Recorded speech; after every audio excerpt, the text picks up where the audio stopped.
വൻ കഞ്ചാവ് വേട്ട, 2 ബംഗാൾ സ്വദേശികൾ അറസ്റ്റിൽ.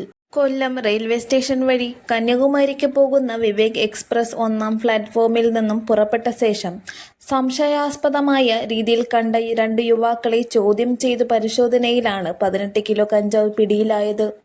പ്ലാറ്റ്ഫോമിൽ അറ്റകുറ്റപ്പണികൾ നടക്കുന്നതിനാൽ അതിനായി ഉപയോഗിക്കുന്ന ഷീറ്റുകൾക്കിടയിൽ മറഞ്ഞു നിൽക്കാൻ ശ്രമിക്കുന്നതിനിടയിലാണ് 28 വയസ്സുള്ള മാമൻ മണ്ഡൽ, 24 വയസ്സുള്ള മാസിദുൽ ഇസ്ലാം എന്നീ ബംഗാൾ സ്വദേശികൾ RPF ക്രൈം ഇന്റലിജൻസ് ബ്രാഞ്ചിന്റെ പിടിയിലാകുന്നത്.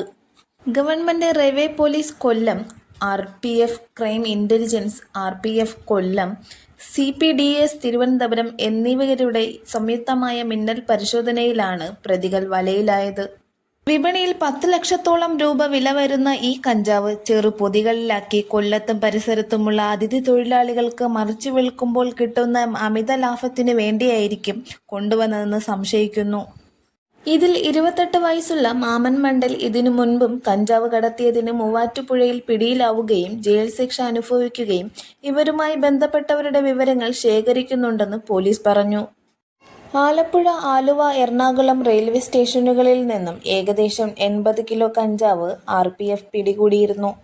RPF Thiruvananthapuram divisional security commissioner Shri Muhammad ഹനീഫയുടെ നിർദ്ദേശത്താൽ കഴിഞ്ഞ വർഷം മാത്രം 570 കിലോ കഞ്ചാവും 45 പ്രതികളെയും പിടികൂടിയിരുന്നു. RPF ക്രൈം ഇന്റലിജൻസ് പൊതുവിപണിയിൽ ലഹരിയുടെ ഉപയോഗം ഇപ്പോഴും ശക്തമാണ് എന്നതിന്റെ തെളിവാണ് ഇന്ന് നടന്ന കഞ്ചാവ് വേട്ട എന്നും, കൂടാതെ ട്രെയിനുകളിലും പ്ലാറ്റ്ഫോമുകളിലും പ്രത്യേക പരിശോധനകൾ ശക്തമായി തുടരുന്നുമെന്നും crime intelligence inspector Jibin AJ അറിയിച്ചു. പ്രതികളെ വിശദമായ മെഡിക്കൽ പരിശോധനയ്ക്ക് ശേഷം കോടതിയിൽ ഹാജരാക്കും.